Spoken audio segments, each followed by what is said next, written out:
In the video I used 19 gauge, wire diameter 0.9 millimeters. You can cut a piece of wire 20 to 30 centimeters long to bend many letters without cutting the wire exactly.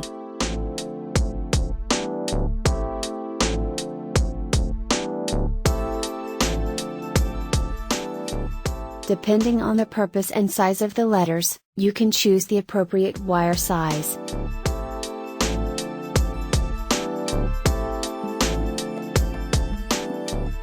This is just a way to bend one letter. You can combine with many other techniques to create a finished product.